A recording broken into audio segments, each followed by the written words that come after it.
코로나19 확진자 어제보다 20만 명이 넘게 감소했지만 오늘도 40만 명이 넘었고요. 역대 두 번째입니다. 이런 가운데 정부는 오늘 사회적 거리두기 조정안을 발표했습니다. 8인으로 인원은 늘리고요. 시간은 11시 그대로 제한하는 방안으로 결정이 됐습니다. 네, 한편 오미크론이 정점을 향해 가고 있는 가운데 병원과 학교, 장례식장 등 사회 곳곳에선 혼란이 발생하고 있습니다. 관련 내용들 김윤 서울대 의료관리학과 교수와 함께 짚어보겠습니다. 어서 오십시오. 안녕하십니까. 안녕하십니까, 교수님. 교수님, 어제 오늘 확진자 수가 100만 명을 넘었습니다. 네. 현재 추이 어떻게 보고 계십니까? 앞서 말씀하신 대로 이제 정점을 향해서 가고 있는데요. 예. 확진자 수만을 기준으로 볼 것이 아니라 이제 중증 환자와 사망자 숫자를 같이 봐야 되는데 현재 우리나라의 확진자 수를 선진국의 미국, 영국, 유럽 국가들과 같은 선진국이 정점에 달했을 때의 수준과 비교해 보면 확진자 수는 뭐 두세 배 정도 많이 발생하지만 입원 환자, 중환자 수, 사망자 수는 다른 나라들과 비슷한 수준이거나 약간 낮은 수준입니다. 그래서 현재 확진자 수 증가는 아마도 검사 방법을 바꾸면서 국민들이 많이 검사하고 그 결과 숨은 감염자가 확진이 되면서 나타나는 검사 방법의 변화에 따른 증가로 보입니다. 상당 부분. 사실 방역 당국이 예상했던 수치, 이 정점 수치를 계속해서 웃돌고 있고 네. 그 기간도 좀 늦춰지는 것 같거든요. 네. 어떻게 판단하세요? 정점이 더 늦게 오실 거라 예상하세요? 확진자 수가 늘어나면 그만큼 이제 감염에 의해서 자연 면역을 갖는 사람의 숫자가 많아지기 때문에 그만큼 거꾸로 정점이 가까워 온다고 볼 수도 있습니다. 그래서 정부가 예측한 수치는 37만 명이었는데 이게 이제 일평균이라서 평균을 내면 37만 명이기 때문에 중간에 하루는 뭐 40만 명, 50만 명이 넘는 날이 생길 수 있습니다. 그리고 이제 그렇게 하더라도 정부 예측한 것보다는 더 많은 확진자가 나오고 있는데 그것은 앞서 말씀드린 것처럼 PCR로 확진하던 거에서 신속 항원 검사로 확진을 하는 것으로 확진 방법을 바꾸면서 생긴 이제 증가 현상 같습니다. 네. 오늘 사망자 수도 301명, 네. 어제는 400명대가 나왔습니다. 사실 이 사망자 400명대가 적은 숫자는 아니지 않습니까? 적은 숫자는 아닙니다. 근데 이제 우리가 보통 그 확진과 사망 사이의 간격이 뭐 한 일주 정도 평균 차이가 나니까 지난주에 확진자 수가 일평균 30만 명이었기 때문에 이제 300명의 사망자는 0.1%의 치명률을 의미하고 그렇다면 이게 이제 독감의 치명률과 유사한 수준이긴 합니다. 그런데 이제 문제는 독감에 비해서 오미크론 바이러스, 변이 바이러스는 전파력이 6배, 7배 높다는 데 문제가 있는 거죠. 예, 그래서 전파력이 높으니까 우리가 이제 거리두기 하고 백신 접종하고 이렇게 했는데도 불구하고 많은 확진자가 생기고 독감에 비해서 더 많은 확진자가 생기면 사망자의 숫자는 규모는 더 커질 수 있습니다. 그런데 이제 독감도 유행할 철에 따라서 뭐 적게는 2,000명, 많게는 뭐 5,000명 정도의 사망자가 그 겨울 기간에 발생을 하기 때문에 5,000명의 사망자가 발생하는 그 연도에 특정 일에는 뭐 300~400명 정도의 사망자는 발생할 수 있어서 우리가 독감 사망자의 수에 관심을 기울이지 않았기 때문이지 코로나가 독감보다 뭐 엄청나게 많은 사망자가 발생하는 것은 아니라고 생각하실 수 있을 것 같습니다. 방역 당국이 사망자 중에서 절반은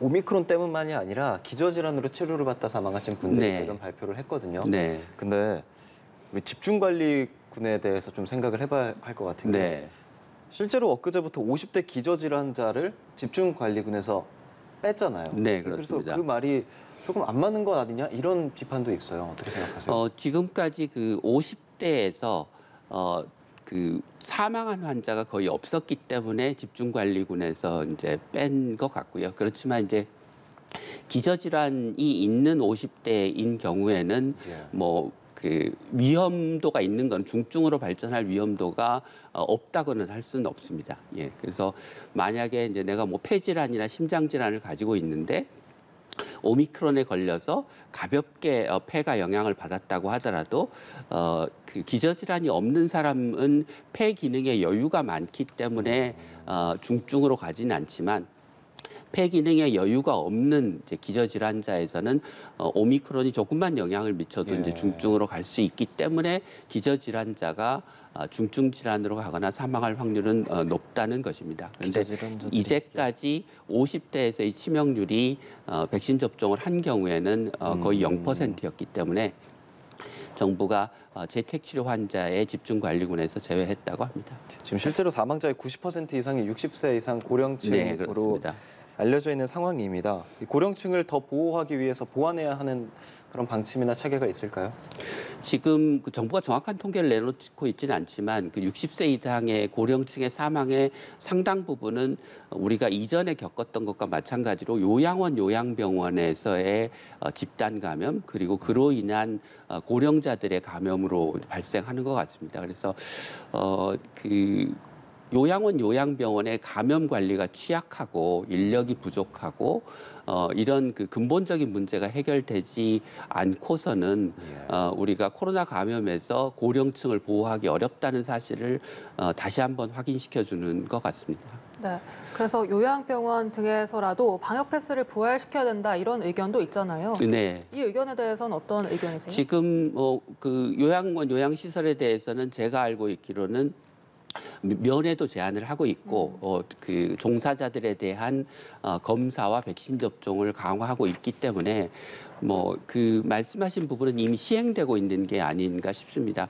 그런데 그럼에도 불구하고 말씀드린 것처럼 뭐 요양원, 요양병원이 굉장히 인력이 부족한 상태이고 그 간병인처럼 충분히 교육받지 않은 인력들이 간병을 하고 있고 거기에 덧붙여서 감염 관리 능력이 굉장히 취약한 상태라서 그런 부분들이 우리가 코로나19 그 유행의 초기부터 요양병원, 요양원의 감염 관리 능력을 근본적으로 강화해야 된다는 이제 전문가들의 지적이 있었는데 지난 2년간 그런 것들이 별로 진전이 없었던 것이 또 다른 유행에서 오미크론 유행에서 큰 피해를 내고 있는 이유가 아닌가 싶습니다. 네, 실제 중환자 병상 가동률이 현재 60%를 넘기면서 네. 의료 현장에서는 어떤 목소리가 들려옵니까? 한계에 봉착했다 이런 목소리가 많다고 하던데요. 예, 의료 현장에서는 정부가 이제 66%의 병상 가동률을 보이고 있으면 거꾸로 34%의 병상이 남아 있는 것인데 실제로는 그 오미크론 환자가 전원이 안 되거나 받아주는 병원이 없어서 떠도는 경우 또는 앞서 말씀드린 대로 요양병원에서 노인 중환자가 발생했는데 받아주는 병원이 없어서 그냥 요양병원에 갇혀 있는 경우들이 생기고 있습니다. 이런 문제는 우리가 3, 4차 유행에서도 겪었던 문제들인데요. 정부의 장부상에는 병상이 있고 실제로 가동이 안 되는 허수 병상이 상당 부분 존재하기 때문인 것 같습니다.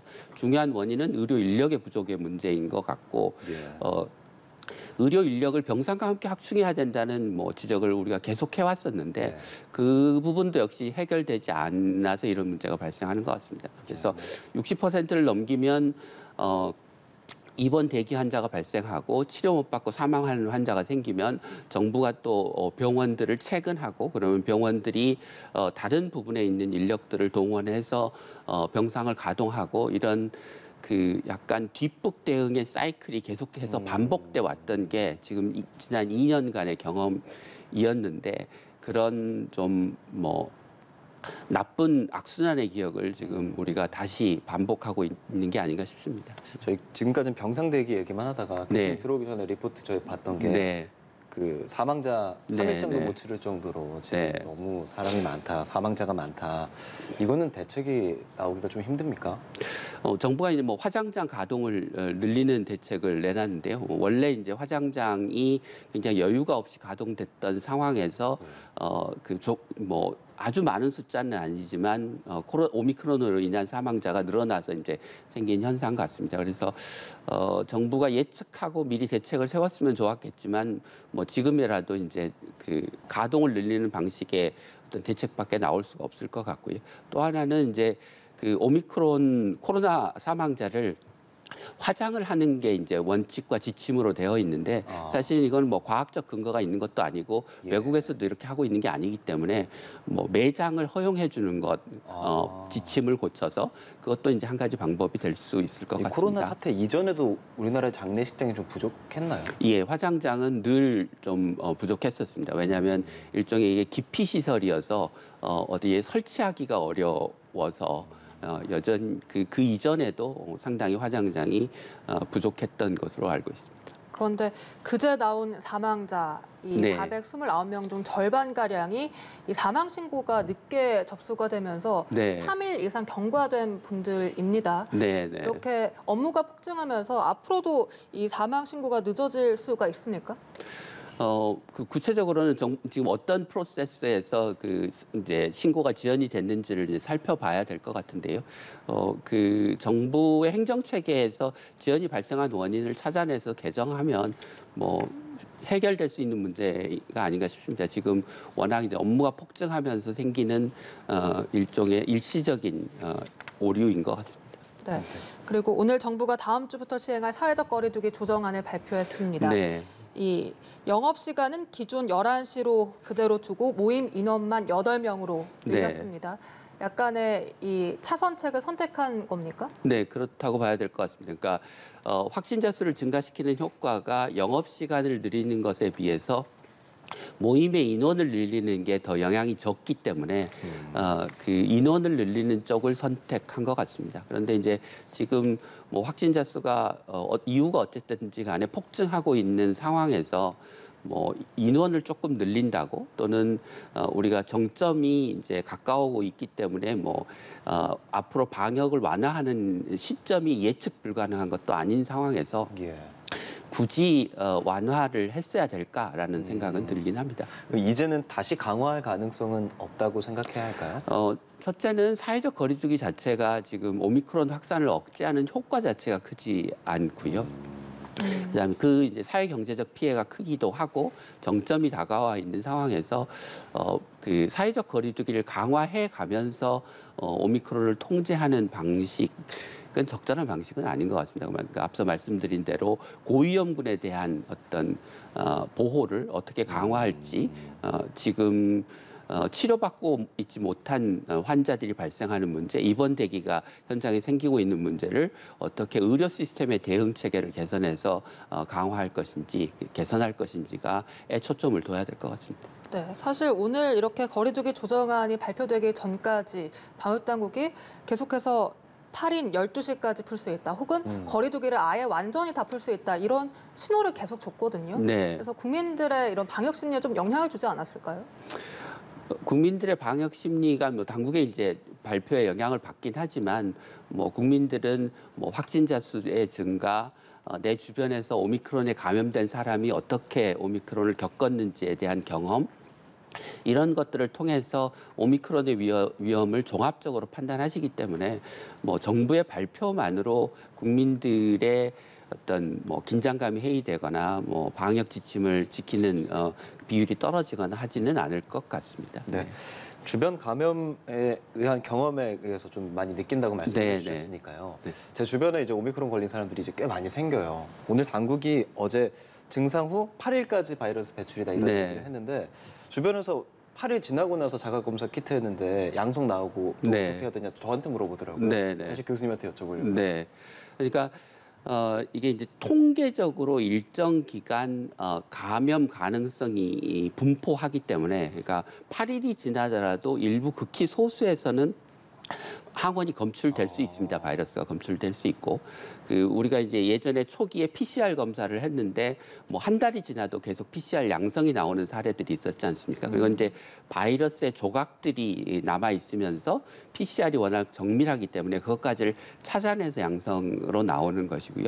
중요한 것은 다른 사람에게 감염을 전파시킬 수 있는 다량의 살아있는 바이러스를 배출하느냐 여부입니다. 그래서 신속 항원 검사 양성이라고 하더라도 그게 전파 능력이 있는 바이러스를 배출한다는 의미는 아니기 때문에 배출된 바이러스를 배양해서 이게 배양이 돼야 살아있는 바이러스이고 그 양이 많아야 다른 사람에게 감염시킬 수 있는 능력이 있는 것이기 때문에 뭐 8일이 지나고 10일이 지난 다음에 다시 검사를 해서 양성이 나온다고 해서 전파력이 있는 상태를 의미하는 건 아니다. 그렇기 때문에 7일 이후에 격리 해제를 하면서 굳이 검사를 할 필요가 없다라고 말씀을 드리는 것입니다. 그럼 제가 그 주변인의 질문 하나만 더 여쭤볼게요. 네. 양성이 나오고 기침도 나고 네. 증상이 있다는 거예요. 네. 네. 그래도 이게 좀 시간이 지났으니까 후유증이 아니라 그냥 괜찮다고 봐도 괜찮은 겁니까, 그럼? 이제 기침이 나오는 이유가 뭐 살아있는 바이러스가 몸에 계속 증식하고 있어서 기침이 나올 수도 있고 예. 바이러스 감염이 이제 우리 몸에 염증을 남겨서 폐에 염증이 있으면 그것으로 인해서도 기침이 계속 나올 수 있습니다. 예, 그래서 기침을 한다고 하는 것이 반드시 살아있는 바이러스가 증식하고 있기 때문은 아니라고 생각할 수 있습니다. 그래서 정부가 죄송합니다.